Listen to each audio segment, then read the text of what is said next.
Most small business owners have a dream that one day that their business can run on autopilot, can run like clockwork. Hey, it's Scott Beebe, the Business on Purpose podcast. It's time to be liberated from the chaos of working in your business. Had an opportunity a couple of days ago to interview Mike Michalowicz. Mike is, I'm going to put him on par with the Michael Gerbers, Gino Wickmans of the world. These guys that are kind of the godfather, although Mike's relatively young, of small business and really laying out, systematizing. In fact, it's a group that, quite frankly, I want to be a part of because I want to learn from them. I want to grow from them.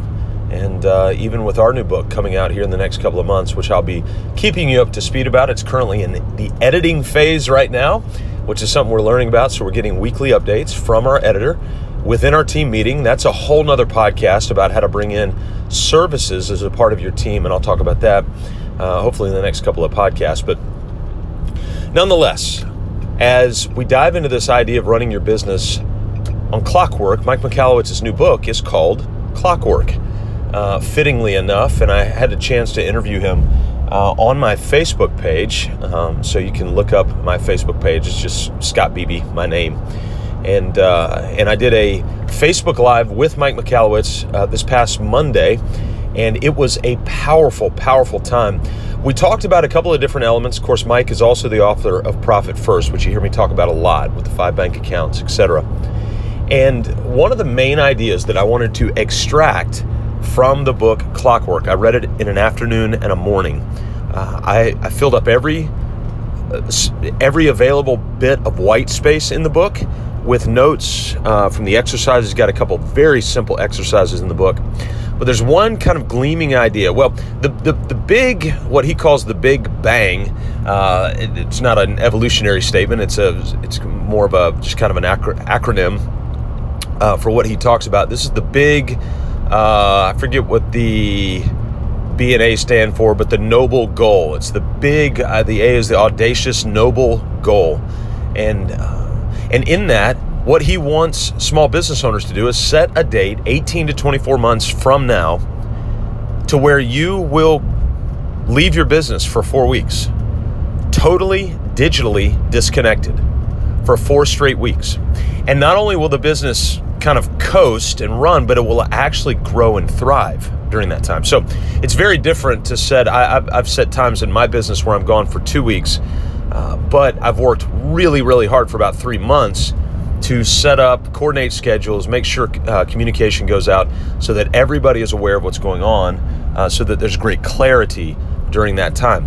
Well, what Mike is talking about is that you'll work for 18 to 24 months to set the business up to run on Clockwork, so you can be gone digitally for 4 straight weeks, completely out of touch. The business will grow, and when you get back, your role will be different. It will be different. You will be the owner of a business rather than a technician or a manager within the business. That does not mean that you are abdicating responsibility. You will come back as the chief training officer of the company. You will begin to invest in people and invest in making the company better, the business better. It's a really powerful idea. So within that big, audacious, noble goal, I forget again what the other B stands for. Maybe that's what it is, big, audacious, noble goal. This bang theory idea that he's got in here, again, not an evolutionary thing, but just a business concept acronym sort of thing, is that he lays out another acronym, QBR. QBR. That is the Queen Bee role. And he gets this from the beehives. He tells a story how he was riding down the road and he was listening to an NPR episode, the National Public Radio, for those of you here in the United States. And in that NPR episode, they were doing a feature on beehives, as NPR does. They do some really unique, kind of interesting features that most of media would not do because of ratings or a variety of things. So he was listening to this, and it was talking about the chemistry of a beehive. Not the molecular chemistry, but the actual personality chemistry of a beehive, and how every beehive has the queen bee. And the queen bee just happens to be one of the bees that they have donned the role of the queen bee. And that role is nothing more than to continue to produce bees at a predictable and replicable rate. And so that queen bee role. And so the idea is that all other bees serve function to protect that one queen bee role. And not until that role is protected should they go do the other things in their role, like flying out to flowers and getting pollen and coming back. I mean, it's essentially what they do over and over and over and over again, but they're not free to do that until the queen bee role is completely protected, completely taken care of. Let me metaphorically put it another way. A football field. So there's 11 players on each side of an American football field. You got your offense, your defense, and you're going to have 11 players. Usually you have 5 down linemen, you'll have a quarterback, you'll have a tailback, you have a few wide receivers, and you've got 11 people. The goal of football is simple. Get the ball across the end zone to score points. That's the goal of football. So the queen bee role is not necessarily any one position. It is the role of the ball carrier.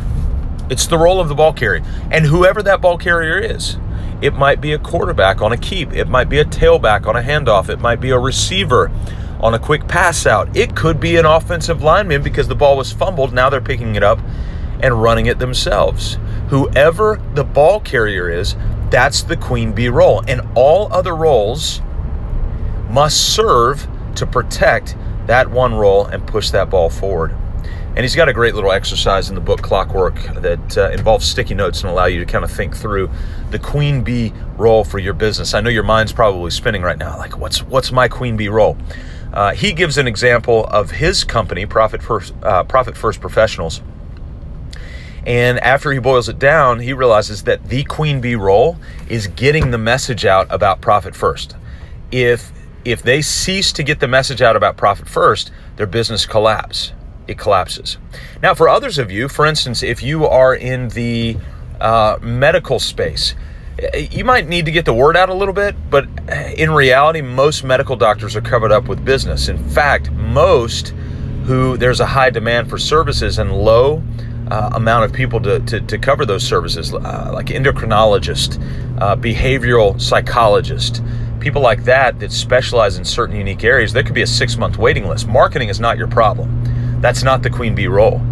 Your queen bee role might be insurance credentialing, because if that stops, your business stops.